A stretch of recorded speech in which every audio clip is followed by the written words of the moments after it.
Recently, Amitabh Bachchan and Jaya Bachchan together spotted at the launch of Siddharth Shanghvi new book The Rabbit and the Squirrel. Take a look at the Stars interview.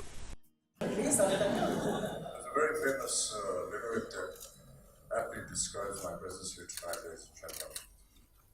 A funny young man from the Clyde on a funeral carriage was tied. When asked who his dead, he giggled and said, I don't know, I just came to the right.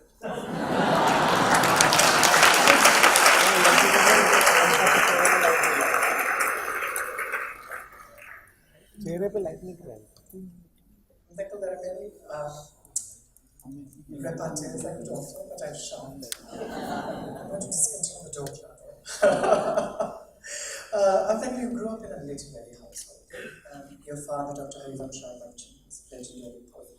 What was it to grow up in a household of अभी नहीं books? होगा photo के time होगा अभी ऐसे ही होगा You kept away from his room.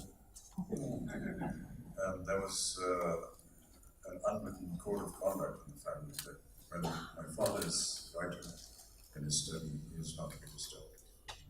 Many a times we found that to be a little odd, but then mother would explain to us that it's important for creative people and particularly writers to have their moment of solitude and to be able to express themselves, the need of the peace and harmony of a home, to be able to do that.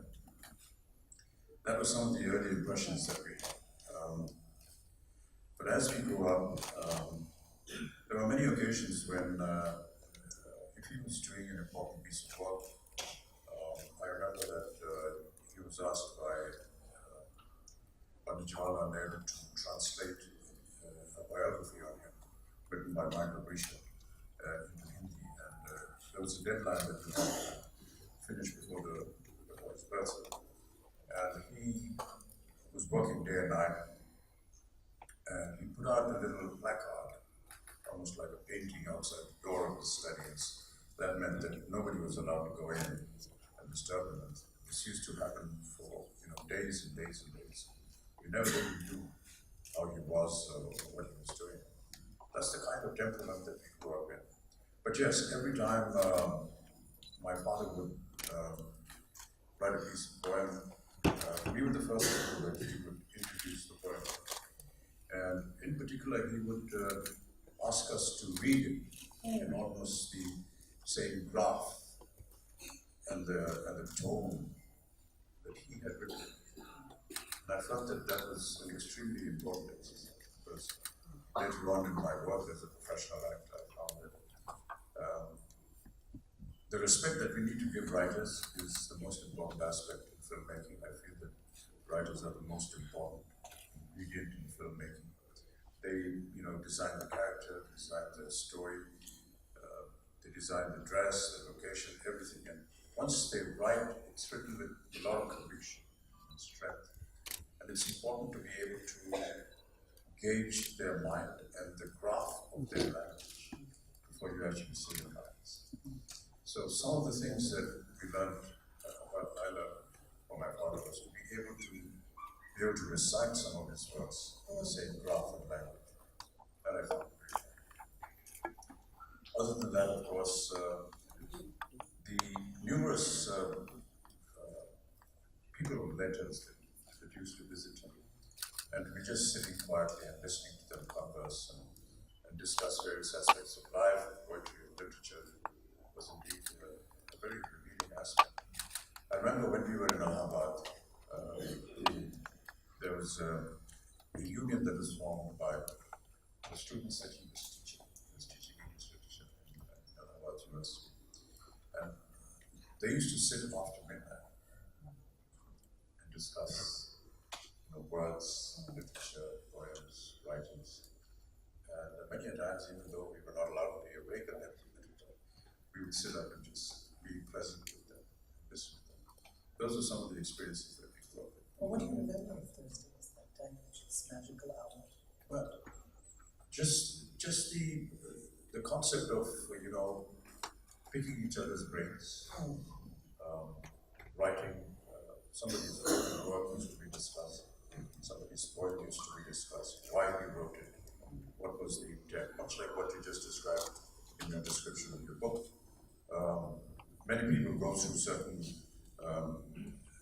emotions for the need to write something, and to be able to express it in verse is indeed a quality we used to gather there. Jayaji, your father, Tarun Kumar Bhabri, was a celebrated writer, making great books on the ground. Tell us about which of his books is your favorite. His first, that was a travelogue that he did. And he traveled around the world. Very beautiful. And what about it that impacted you so? Knowledge. And his observation, his take. Indian man traveling all over the world and very little means. That kind of independence. Did you read to your children or now? Do you read to your grandchildren? Absolutely. What do you Every night. Really? I have to tell you a story. Yeah. My granddaughter, that's my daughter's daughter, Navyana Devi. When she was little, I used to make up stories every night. And in Hindi, when you tell children some stories, you always say ek tha raja or ek thi rani. Aise, you know, because I heard my father-in-law also saying this. And every day, they'd get lost in a boat. The prince and the princess, the king would be worried, the queen would be crying. And I used to every day add a little bit. Fortunately, they didn't live with us. They'd go back to Delhi, so I got some rest. The second child arrived. Now I had to tell a story to both of them. And I started telling the same story, adding a little bit, and paying a little more attention to the prince as well. It used to be more the princess before. One night, and it used to be all in dark, and they were in these bungalow beds. So the older one slept down, and the younger one slept down. She just bent down a little. Nani, can we have a new story?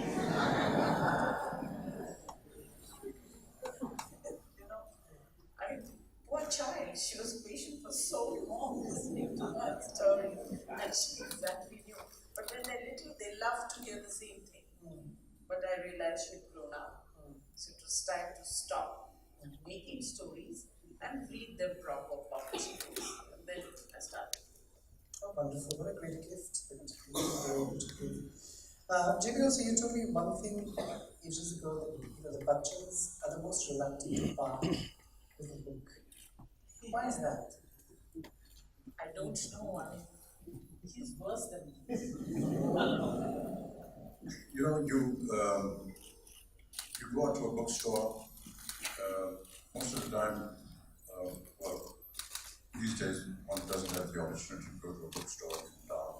So it's mostly the airports when you're getting a flight, you have a bookstore and you rummage through all the bestsellers and you see the books. You spend a lot of time before your flight in selecting a book.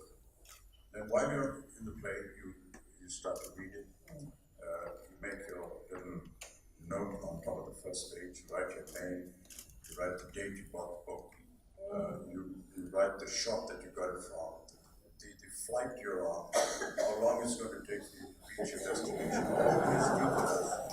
They're on every front page of the book. I'm not going to part with that book.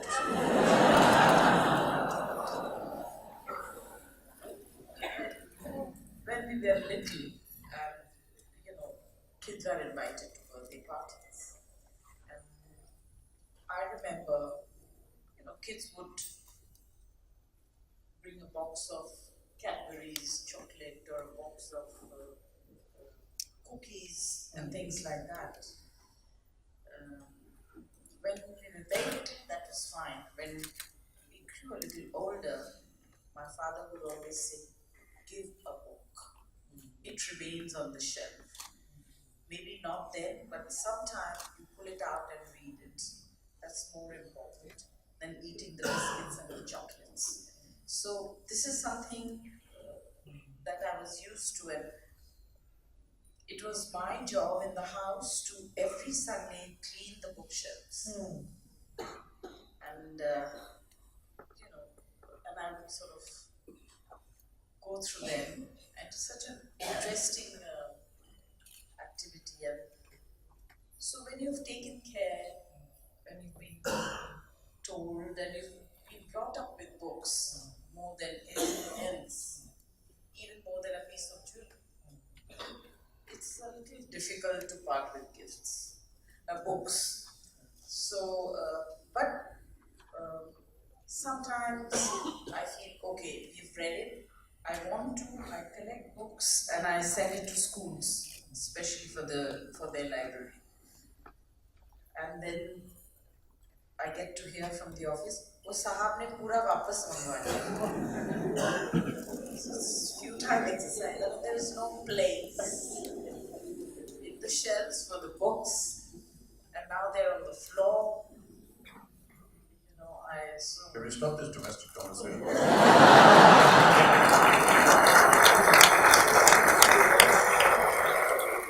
So that's why.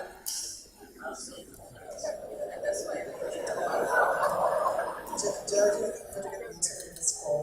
Amitabh, for me, writing is not only about expressing myself, but it's to define thought. Try and be more consciously present in the world.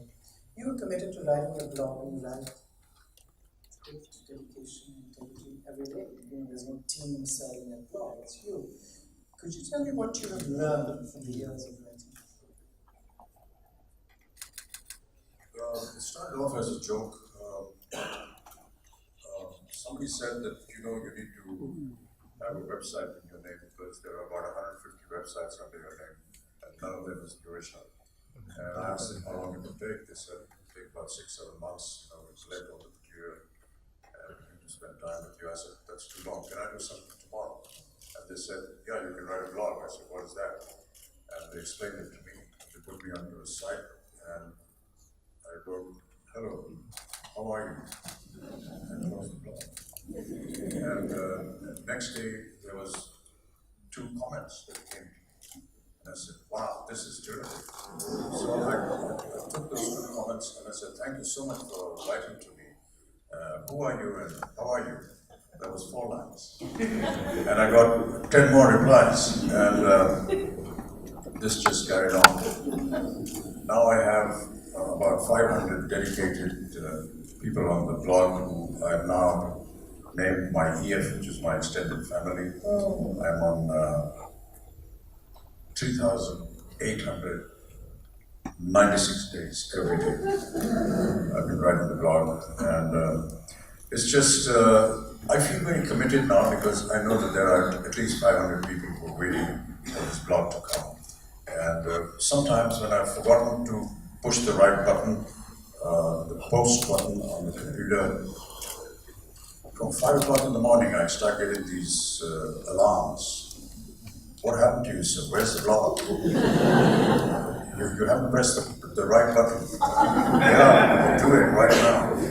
So it's almost like a commitment, but it's really wonderful. No matter what time I finish at night, most of the time it's very late. I do find time to write something. It's a moment, as you described earlier on in your speech, of wanting to spend time with yourself, to have your own solitude, and maybe just have an opportunity to talk to yourself. And if you can express that in words, and if there are a few people that want to read it, it's just wonderful. It's not for any kind of personal gain or any kind of commercial gain. It's just something that comes out. I never know what I'm going to write until you actually open that blog post in front of you. And then suddenly everything starts coming. It could be anything, just a review of the day's work, some issue that has troubled you, something that my father wrote, something that I wanted to express on that. Since I have a book out, and I've always turned to the two of you for advice. Can you speak a little louder? Sure, would you like me to screen judge? I'm happy to do so. As I have a book out, can you please advise me on what is the sensible way to deal with criticism? Both of you. Wrong person. Come on, Jamie, I'm sure you can be vaguely diplomatic for half a minute. Try. By the way, my entire accomplishment of this entire evening is not the book or any of that. The fact that JB has not screamed at me in like 60 minutes is like a huge deal. So I won this show at this point in time. I'm the wrong person to answer. He's the one. Yeah, if I go down, she's falling. He'll answer This what's the correct, sensible response back to that criticism? I don't actually care. Well,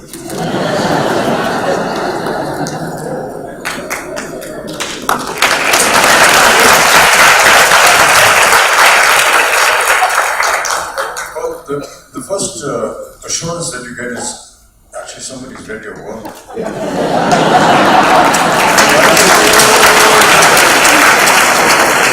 Very important for us in the creative field, because if nobody goes to see our film, that's really bad.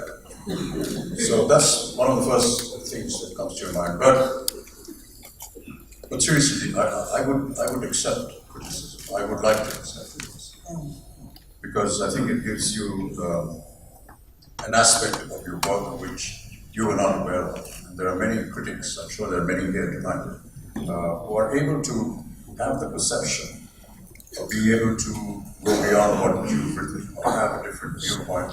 And I think it's important for anyone that's in the creative field to know that. Many a times we are unaware of it, and most of the times the critics are right and we are wrong. In such situations, when you feel that they've been unfair, cut that criticism out from the piece of paper, stick it on your bathroom wall, and every morning look into the mirror and say, one day, buddy, I'm going to disprove you.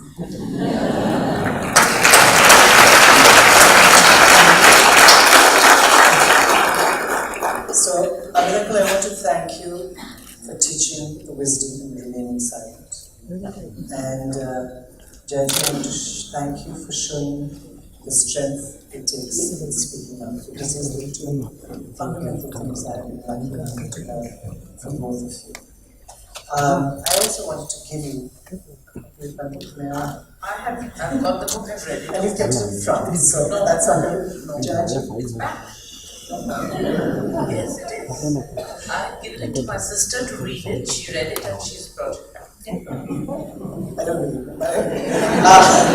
May I please invite you to give this book a blessing? Actually, I'm sorry. I started out with the evening with bringing my ancestors in. Is there a line of your dad's poetry that would serve as a blessing as you share this book with the rest of the world? Is there something that comes to you that's appropriate, that feels like a blessing, so that all our ancestors looking up can smile?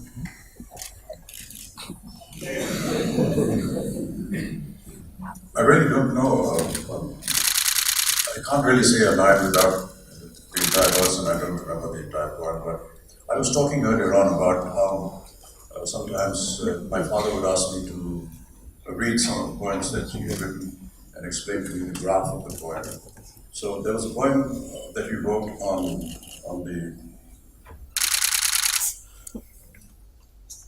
the kind of the rush of life that we all go through. And he wrote, जीवन की आपाधापी में कब वक्त मिला कुछ देर कहीं पर बैठ, कभी ये सोच सकती जो किया कहा माना उसमें क्या पता चला। जिस दिन मेरी चेतना जगी मैंने देखा मैं खड़ा हुआ इस दुनिया के मेले में, हर एक यहाँ पर एक भुलावे में भूला, हर एक लगा है अपनी अपनी खेले में। कुछ देर रहा हक्का बक्का वो चक्का सा आ गया कहाँ क्या करूँ यहाँ जाऊँ किस जाऊँ, फिर एक तरफ से आया ये तो धक्का सा, मैंने भी बहना शुरू किया इस रेले में। So life he said was एक रेला है, एक मेला है, जीवन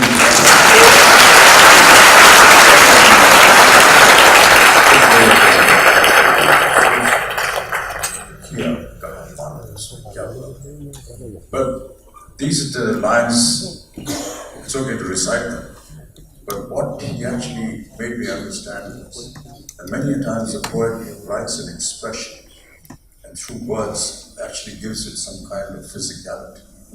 So if this first line were to be read the way he had written it, to explain the rush of life, it would be something like this. कि जीवन की आपाधापी में कब वक्त मिला कुछ देर नहीं पर बैठ कर ये सोच सकूं जो किया कहा माना उसमें क्या पड़ा था. It's a Jay's report from Next and World.